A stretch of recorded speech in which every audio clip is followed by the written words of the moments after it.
नमस्कार। माहौल क्या है? मैं इन दिनों मैं पश्चिमी उत्तर प्रदेश में हूँ। आप देखते ही चुनाव से संबंधित किसानों की राय लेता हूँ, लेकिन आज थोड़ी दूसरी जगह पर आया हूँ। हमारे बीच में देखिए किसान है। मुझे पता चला कि बिजनौर में एक जगह किसान खेती किसानी को लेकर संगोष्ठी कर रहे हैं। हम बात करते हैं किसानों से कृषि कानूनों के बारे में। किसानों का एक तबका चाहता है कि कृषि कानून रद्द कर दिया जाए, नहीं तो उसका असर चुनाव पर पड़ेगा। एक तबका मानता है कि कृषि कानून ठीक है। और अब मैं जिससे बात करने जा रहा हूं वो हाल ही में 2 साल पहले भारत सरकार की तरफ से पद्मश्री पुरस्कार उनको जैविक खेती के लिए मिला है, भारत भूषण जी। ऐसे लोग जिन्होंने खेती में क्रांति का काम किया है, ऐसे लोग जिन्होंने नया प्रयोग किया है, उन लोगों से भी खास करके किसानों को आज एक नई तरह की जानकारी और एक नया माहौल देने के लिए चुनाव की तो बात होगी। पहले यहाँ से शुरू करता हूँ। भारत भूषण जी नमस्कार। नमस्कार। जो ये तमाम विचार विमर्श वाद विवाद चल रहा है, पहले तो ये मैं जानना चाहता हूँ इस पर आपकी राय क्या है? देखिए, ये जो विचार विमर्श है पूरे देश में ही है और इसके बारे में थोड़ा पीछे से सोचना पड़ेगा। घटना ये घटती है कि भारत में जो खेती है वो पारिवारिक खेती थी। धीरे धीरे जैसे हम व्यापार के प्रभाव में आए तो खेती का जो स्वरूप बदल गया। खेती की सारी लागत बाजार के चक्रव्यूह में फंस गई। किसानों ने जुताई के लिए सिंचाई के लिए जो भी साधन खरीदे उनका ईंधन मरम्मत पुर्जा सब बाज़ार चला गया। उसी के आधार पर वो बीज लेने भी बाज़ार जाता है, खाद के लिए भी बाज़ार जाता है, दवाई के लिए भी बाज़ार जाता है। और बड़ी दुर्गति तो जब होती है जब अपने उत्पादन को लेकर मंडी और बाज़ार जाता है तो कीमत भी बाज़ार ही लगाता है और अपनी मनमानी से तोलता भी है। तो ऐसी स्थिति में सरकारों के सामने भी चुनौती थी और किसानों के लिए तो ये दुर्गति का कारण था कि किसानों की बराबर कर्जदारी बढ़ती गई। तो ऐसे में हमें एक गहन मंथन की ज़रूरत है पूरे देश में कि वो आधुनिक खेती थी या खेती का बाज़ारीकरण था। हमने बाज़ार के प्रभाव में आकर खेती की दुर्दशा की है। इसलिए मुद्दा केवल कानूनों में बदलाव का नहीं है, कानूनों के साथ साथ हमको मानसिकता में भी बदलाव की ज़रूरत है। पूरे देश में खेती को व्यापारिक मानसिकता से नहीं किया जा सकता। हमको नए व्यवसाय के अध्याय खड़े करने होंगे और खेती को खेती की तरह ही करना होगा। देखिए भारत भूषण जी, बहुत सारे किसान जो खेती करते हैं कृषि कानूनों के बारे में उनको जानकारी कम है, एक पक्षीय जानकारी ज़्यादा है। मैं देखता हूँ, मैं ये आप जैसे लोग जिन्होंने अध्ययन किया, पूरा जीवन खपा दिया, मैं ये कहता हूँ अगर आज़ादी के बाद किसी सरकार ने किसानों के बारे में या किसानों से संबंधित कोई कानून में परिवर्तन नहीं किया, एक सरकार ने अगर कोशिश की है, उसका इस व्यापक पैमाने पर विरोध होगा, तो क्या आपको लगता है जो बात आप कह रहे थे तो फिर यही सिलसिला चलता चला जाएगा? नहीं, देखिए, इसमें विरोध की आवश्यकता नहीं थी बल्कि एक गहरे संवाद की आवश्यकता थी। और संवाद इस अर्थ में कि कानून की मर्यादाएं कितनी हैं और सामाजिक भागीदारी कितनी है, दोनों को तय करना था। और मैं तो इसमें एक बड़ी साफ साफ बात ये कहूँगा कि सरकार की ये पहल बड़ी सराहनीय थी, क्योंकि सरकार ने कानून बदलकर किसानों को परेशान करने के बारे में नहीं सोचा। सरकार ने सोचा था कि मंडी और बाज़ार के जरिए जो एक शोषण तंत्र बराबर सक्रिय होकर चल रहा है उसके समानांतर किसान अपने तंत्र के रूप में खड़े हों। और इसीलिए बहुत बड़ी मात्रा में कृषक उत्पादक संगठनों को बनाए जाने की और एक तो मानते हैं आपकी ये कानून ठीक है? देखिए, कानून को यदि आप देखेंगे तो कानून के कानून एक शर्तनामा है और शर्तनामे को जिस एंगल से आप देखेंगे उसी एंगल में आपको अच्छाई बुराई दिखने लगेंगी। क्योंकि जो कानून अब तक बने हैं वो उस व्यवस्था के अर्थ में बने नहीं जिसको हम नीति बोलते हैं।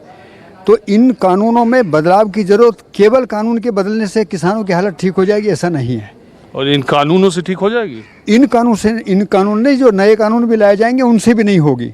ये किसानों की भी जिम्मेदारी है। नहीं, मैं ये कह रहा था जो आप कह रहे हैं कि किसान की मंशा ऐसी नहीं थी, सरकार की मंशा ऐसी नहीं थी, सरकार की अगर मंशा ऐसी नहीं थी तो फिर कानून बना करके 10 चरणों की बातचीत किसान संगठनों से करने की क्या आवश्यकता? उनको पहले क्यों नहीं मंथन करना चाहिए था कानून लाने से पहले? यही तो शर्तनामे का अधूरापन, ना तो सरकार खेती करना जानती और न जिनके साथ बात चल रही है वो खेती करना जानते। ये सज्जन किसान बैठे हैं, इनसे पूरा ब्यौरा निकल यही है कि कितना खेती पर कितना बड़ा आक्रमण बाजार का है। ये एक एक किसान बता देगा आपको कि वो सारी लागत को लेकर, बिक्री को लेकर जो भी चीज़ है। भारत भूषण जी, आपने खेती में इतना काम किया, मैं तो ये जानना चाहता हूँ फिर किसान, आप एक सरकार आई उसने कहा 2022 तक किसानों की आमदनी हम दोगुनी कर देंगे। अब हालत ये है कि 80-90 रुपए डीजल कर दिया। आप 6000 रुपये दे के 90 रुपये डीजल कर देते हो। हाँ, फिर आपने यूरिया का दाम घटा दिया। ऐसे किसानों की आय दोगुनी होगी। और ये कानून जो आए हैं, एक नज़र में अगर आप देखें तो कई बार ऐसा लगता है कि किसान हो सकता है आने वाले दिनों में कॉरपोरेट के चंगुल में फंस जाए। देखिए, आधुनिक तरीके से जो भी खेती के बारे में कितना भी सोच लीजिए, वो सारा कॉरपोरेट चंगुल में फंसा ही हुआ है पहले से ही। हम तो दूसरी बात कहना चाह रहे हैं कि यदि सरकार की भी नीयत ठीक है और समाज के लोग भी इसको जिम्मेदारी से संभाल लें तो इस समय विरोध का विषय नहीं है, संवाद का विषय है। खेती की बहुत ज़्यादा दुर्दशा हो चुकी है, किसानों की बढ़ती हुई कर्जदारी और ज़मीन का बंजरपन, और जिस तरीके से क्लाइमेट चेंज हो रहा है उसका सारा जो झंझट है किसानों पर जा रहा है। एक चीज और एक सवाल मेरा है, कई बार दबे मन से कई कृषि वैज्ञानिक और कृषि के विशेषज्ञ ये बातचीत में कहते हैं कि दरअसल हमने गेहूं और चावल इतना उत्पादन कर दिया, इतना ज़्यादा कर दिया कि वो भंडारण देश की सरकारों के लिए, राज्य की सरकारों के लिए एक समस्या है। उसको हतोत्साहित करने के बारे में सीधे बोलने के बजाय सरकार दूसरी तरफ से किसानों को गेहूं चावल से हटाना चाहती है। आप ये मानते हैं कि किसानों को अब दूसरी तरफ वैकल्पिक? देखिए ये तो अनुमान तो कुछ भी लगा सकते हैं, लेकिन मोटी बात तो ये है कि ये जो गेहूं चावल और धान की जो खेती है ये किसानों के लिए तो सही मायने में कर्जे की खेती है और हम एक तरफा दौड़ रहे हैं। जब आप भी मानते हैं कि अब शिफ्ट होने का समय आ गया? बिल्कुल शिफ्ट होने का समय, बिना शिफ्ट हो गए ना कोई सरकार इस पे पूरा सोच पाएगी ना किसान सोच पाएंगे, सबको मिलकर ये काम करना पड़ेगा। ये चलिए ठीक है। अब चूंकि मैं किसानों की एक संगोष्ठी में आया था और मुझे यहाँ की बातचीत और यहाँ जो किसान आए हैं उन्नत किस्म के हैं, कम से कम उन्नत सोच के तो है ही, तो मैंने सोचा कि माहौल क्या है में आज कुछ इस तरह की बात की जाएगी। कुछ और किसानों से मैं बात करता हूँ। आप बताइए आप कहाँ से आए? और कई जिलों के किसान यहाँ पर आए हुए। मैं आजमगढ़ से आया हूँ। ये कृषि कानूनों के बारे में या किसानों के हालात के बारे में जो संगोष्ठी और सारी बातें हो रही, इसको आप कैसे देखते हैं? जहाँ तक आजमगढ़ का प्रश्न है, वहाँ पर मेजॉरिटी जो है इस नियम को जो है, जो सरकारी कानून आए हैं उसकी सपोर्ट में लोग हैं। यदि उसमें परिवर्तन करना है कुछ तो किसानों से पूछ के किया जा सकता है या कृषि के जो विशेषज्ञ हैं उनसे पूछकर किया जा सकता है, लेकिन ये नियम जो है, ये कानून वापस करने की बात हम लोग सपोर्ट नहीं करते आजमगढ़ के। अच्छा, अब देखिए आप संगोष्ठी में बता रहे थे कि आपकी अगली पीढ़ी भी आप खेती किसानी की तरफ आगे बढ़ रही। जब लोग खेती छोड़ रहे हैं या इसको एक नुकसान का या कम इज्जत का पेशा मान रहे, ऐसे में आपके परिवार के लोग कैसे, नए बच्चे आगे निकल रहे? नए बच्चों का निकलने का कारण अब एक है, अभी तक क्या हो रहा था, खेती जो हो रही थी, खेती में वो लोग आ रहे थे जो कुछ नहीं कर रहे थे। यानी जो लोग गांव में पढ़े लिखे थे वो बाहर निकल गए, खेती में से निकल नौकरी पे चले गए, कुछ विदेश चले गए। यानी जो घर का होशियार बंदा था वो बाहर चला गया। खेत में वो रखा ज़्यादातर जो कुछ नहीं कर रहा था, यानी उसको खेती करवा रहे थे, तो वो तो खेती भी फिर उसी तरीके से थोड़ी सी कर रहा था। अब नए बच्चे जो आ रहे हैं वो उसको नई तरीके से, नए सिस्टम से, नई टेक्निक से उस खेती को करना शुरू किया है, तो उनको उसमें रुचि भी आ रही है, उनको पैसा भी मिल रहा है और उनको मज़ा आ रहा है उसमें। मैंने सुना कि आपका इकलौता बेटा था, CBSE में 92% नंबर पाया था, दिल्ली यूनिवर्सिटी से पढ़ता था, आपने उसको बुला के खेती में लगा दिया? जी बिल्कुल, क्योंकि उसकी भी इच्छा थी कि मैं किसी की नौकरी, किसी का नौकर ना बन के एक छोटा बड़ा नौकर बनने से अच्छा है मैं छोटा सा मालिक बन जाऊं। तो कितनी खेती थी आपकी? मेरी 10 एकड़ खेती मेरे हिस्से में। 10 एकड़ की खेती वाला पूर्वांचल में आदमी तो मोटरसाइकिल में पेट्रोल डलवा ले, यही बहुत है। ये तो मैं कुछ नहीं कह सकता हूँ पूर्वांचल के बारे में तो, लेकिन अपने बारे में मैं कह सकता हूँ कि हमारे यहाँ तो 5 एकड़ का किसान भी कार मेंटेन कर सकता है। तो ये 10 एकड़ में आप फसल कौन सी उपजाते हैं? मैं एक तो बागवानी में ज़्यादा है मेरे पास। क्या है, मैं आम लोगों को देखिए, हमारा कार्यक्रम जो है वो किसान लोग, खेती के लोग, गांव के लोग, मजदूर लोग बहुत देखते हैं, तो मैं चाहता हूं कि हर तरह की जानकारी हो। चुनाव की तो बात करते ही रहते हैं। आप मुझे बताइए 10 एकड़ खेत में सालाना आप कितनी बचत कर लेते हैं? भैया बचत तो गन्ने से बहुत अच्छी हो जाती है इसमें, यानी जितना हम गन्ने से करते थे उससे तो दुगनी तो कम से कम है। किस में? ये मेरी जो फसलें हैं जिस तरह की हम करते हैं, हम एक तो मिक्स बागवानी करते हैं, नेचुरल फार्मिंग में करते हैं, मिक्स फसलें करते हैं। उसमें बहुत सारी बागवानी में जो है हमने क्या बहुत सारे फलों का एक जंगल खड़ा कर दिया व्यवस्थित रूप से, जो हमें अब देगा ही देगा। अभी तक तो थोड़े खर्च होते हैं शुरुआत में, लेकिन धीरे धीरे फिर क्या होता है। कौन से फल है? जैसे हमारा लीची है, आम है, अमरूद है, केला है, पपीता है, नींबू है, मौसमी है, अनार है, बहुत सारी फसलें हमने उसमें कर रखी है, लगभग 25 फसलें इस तरह की हैं। आपके गांव में 10 एकड़ के दूसरे जो खेतिहर हैं वो आप इतना ही संपन्न है? ठीक ठाक हैं, वो भी करते हैं, बढ़िया कर रहे हैं सब लोग। मैं किसी के बारे में ऐसा तो नहीं अच्छा, बोलूँगा। आप किस जिले से आते हैं? मेरा शामली डिस्ट्रिक्ट है।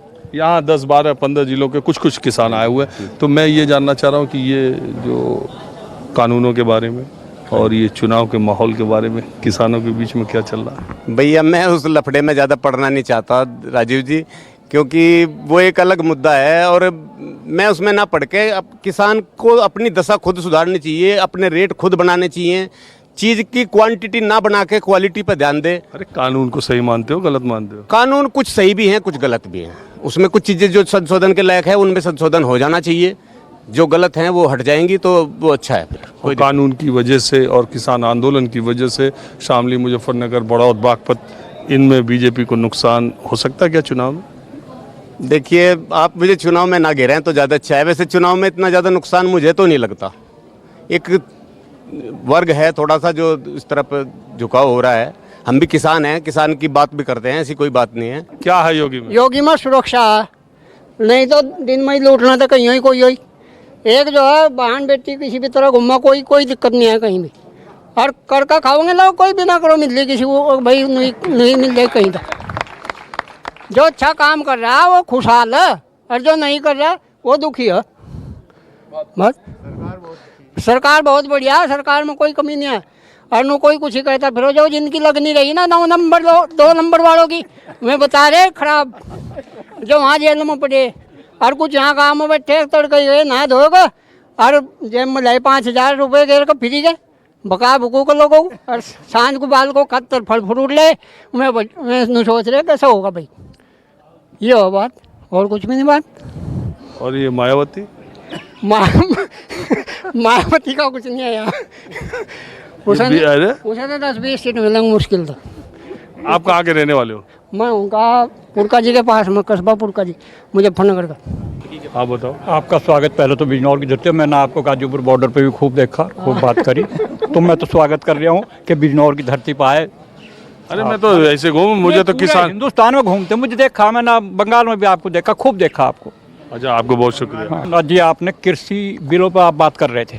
मैं भी बिलों पर बात करना चाहता हूँ बहुत दिनों से। मैं इन जनता से पूछना चाहता हूँ, जब ये बिल लागू हो जाएंगे, कोई किसान ये कह दे, छोटी बात कर रहा हूँ, कि किसान अपनी मर्जी से कोई गन्ना बो सकता, गन्ना बेल्ट है, ये गन्ना बेल्ट है, कोई किसान अपनी मर्जी से गन्ना बो सकता है, ये स्पेशली पूछ लियो।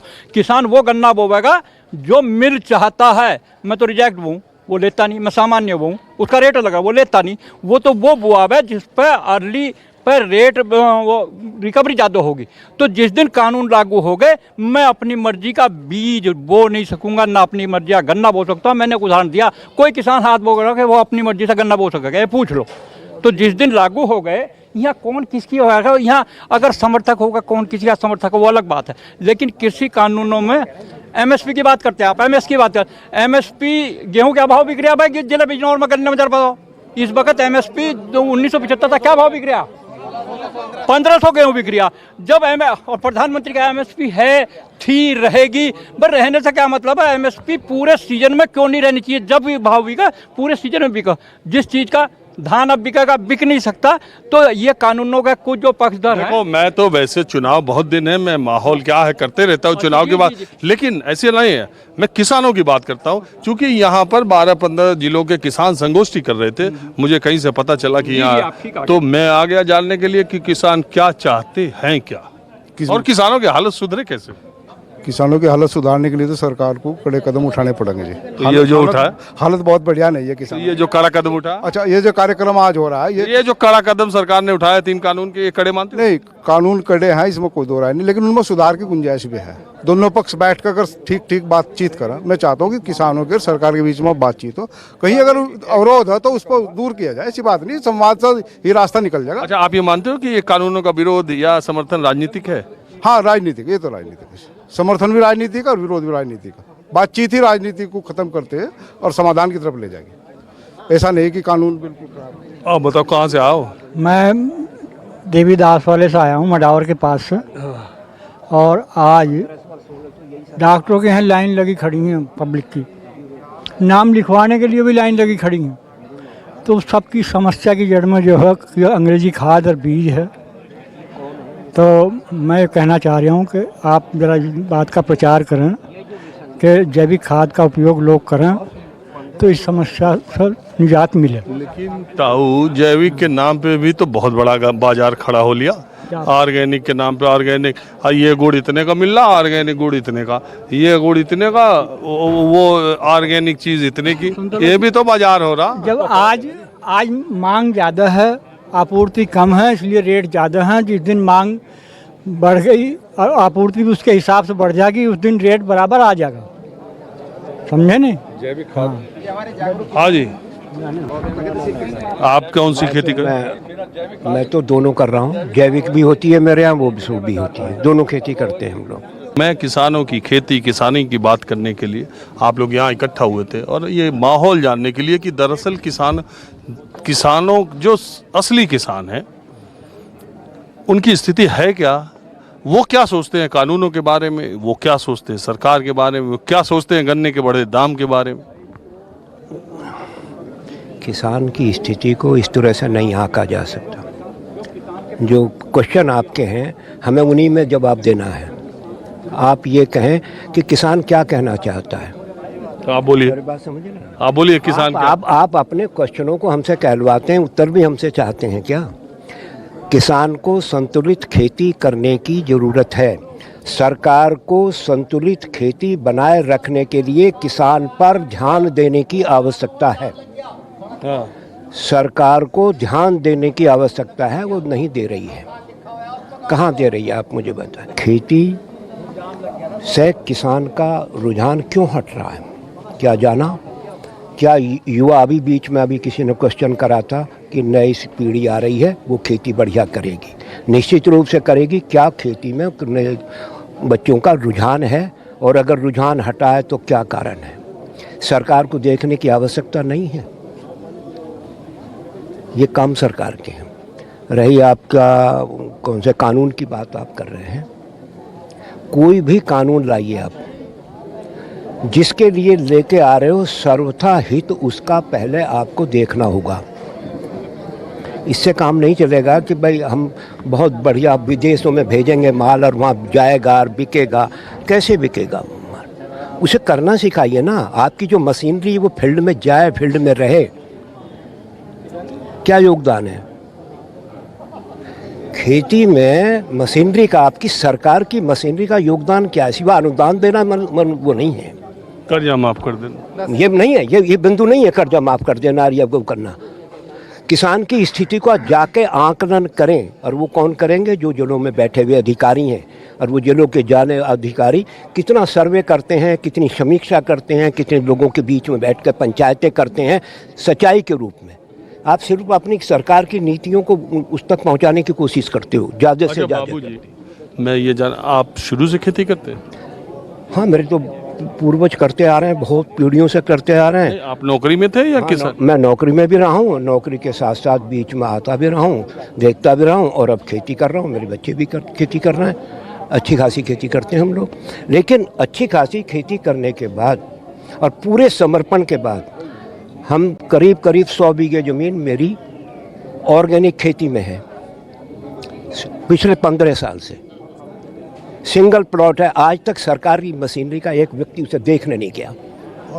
कहाँ की बातें आप कर रहे हैं साहब? ये ऑर्गेनिक खेती चालू हो जाएगी, किस आधार पे हो जाएगी? सरकार बोलने को तो बहुत बढ़िया, भाषण देना और आपकी ये चीज़ें वो सब कुछ हो जाना बहुत अच्छी बात। प्रैक्टिकल कैसे हो? सब किसान को आप गाली दिए जा रहे हैं, चारों तरफ से दिए चले जा रहे हैं। आप किसान की स्थिति को देखो ना, और उस वर्ग की स्थिति को देखिए जो आपकी 70%। बाबूजी की बात एक बात में समेट दूं जो मुझे बहुत लगी कि ये जो सरकारी मशीनरी और अधिकारी और नेता, इन्होंने देश को इतना भ्रष्टाचार में डुबा दिया कि केवल अपने अपने मस्त हैं कि उसी में डूब गया। किसान की तरफ कोई ध्यान नहीं है। चलो, चुनाव आएगा तो किसान की तरफ ध्यान आएगा। माहौल क्या है, मैं बस आज इतना ही। कैमरामैन मिंटू सिंह के साथ राजीव रंजन, न्यूज़ 24 बिजनौर।